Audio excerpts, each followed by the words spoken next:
And welcome to our magnetic features section. We'll be looking at things like coronal holes, sunspots, and Earth's geospace, which is what we're seeing here, 4 hours of it, as we see a geomagnetic unrest period here, caused by some high-speed coronal hole winds, and Earth crossing the heliospheric current sheet boundary into the South Pole-oriented current sheet. So you can see this red current sheet here. That's the southern.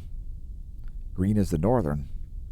And welcome to the South Pole current sheet, or at least the process of crossing into it. Keep in mind this data is about an hour and a half old when we made the video. You can see these spiky patterns here on the GOES magnetometers. Those could indeed indicate the crossing of the current sheet. Don't worry, folks. The sun's not going to kill you. It's just going to blast out some polar plasma. Here's the line of sight ecliptic plane field plot. You can see the solar magnetogram there, and a great 3D view of the current sheet. Here's the sun's B field shown in blue. This is the coronal hole plot. Keep in mind, folks, we did not realize that coronal holes were a thing until we started seeing the sun in ultraviolet, as the sun looked quiet but was still buffeting the Earth with coronal hole winds. So what we've got here is interesting. We've got a North Pole series of transequatorial holes and a South Pole one right in the Earth-facing zone at the same time, and you can see the crossing of the B field here. The B field has gone transequatorial, so this is a feature that we see more often around solar maximum. And yeah, some interesting cohabitation there of transequatorial coronal holes as cycle 25 speeds up in a perhaps unexpected fashion to some folks. So here we actually used 211 angstroms today because it shows even more in depth those coronal holes. And again, one of those regions is North Pole and one of those regions is South Pole oriented. The split is almost right down the center of the sun. So there's a polarity split right there.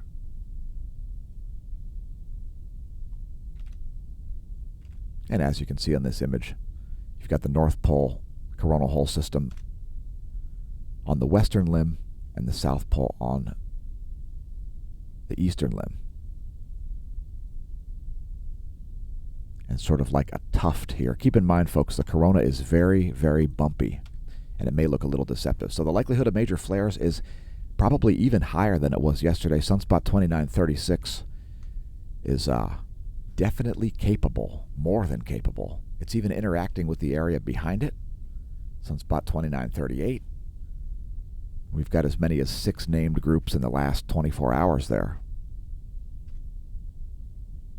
Here's some more imagery. We've got some classic imagery today. So this is the 1700 angstroms. You can see several of those umbrae larger than the Earth.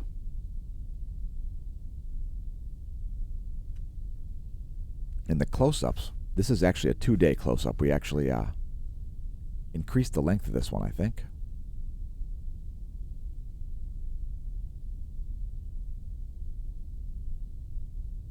All right, that's just the 28th and 29th.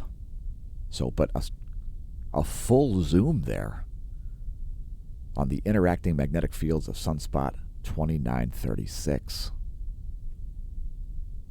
My voice is shattered, and we've got many more videos to make. Here's the intensity gram showing you sort of the depth of these sunspots.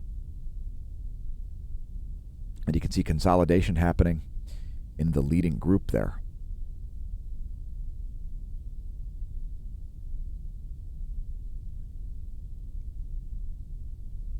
Yowzers.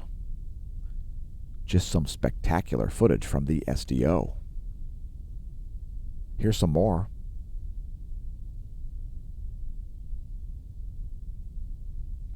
This is 211 and 193.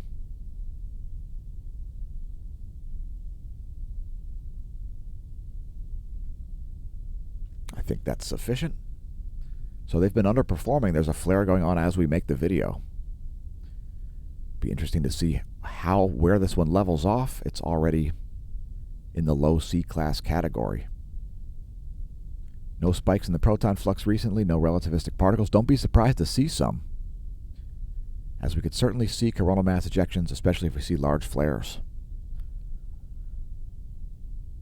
So here we've got a slightly increased solar wind speed, pushing the 500 boundary, right around 500 as we make the video, and still an elevated solar wind density here. So we may see this speed go higher. I was expecting to see it go a little higher. There may be higher winds in that South Pole current sheet. Geomagnetic unrest here for the past 12 hours, as indicated there by the KP index. And here are the ground level magnetic perturbations, Earth B field, changes in it in nanotesla. It'll show you the most likely places for auroras. Let's do a little bonus on that. And since we've got a period of geomagnetic unrest, let's show you where the auroras are most likely to be seen, based on things like locations of dip poles and so on. We should see a little intensification here, and some auroras there showing up in places like Iceland, southern Greenland.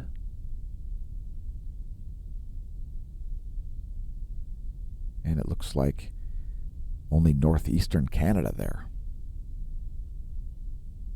Here comes some more data, a forecast for the solar system. There's where things will be in a week. We'll have a crescent waxing as Mercury and Venus speed off. We've put up a star chart. The blue line is the galactic plane, the yellow line is the ecliptic. That's the location of stuff.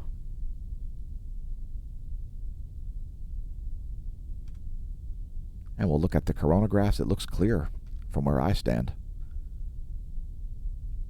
This is the view from Stereo A and the LASCO C3, which are located at Lagrange 5 and Lagrange 1, respectively. The SOHO LASCO C3 here on the right, the Stereo A coronagraph on the left. No CMEs, don't be surprised to see some, as we've got major solar flares, and don't be surprised if we put out another video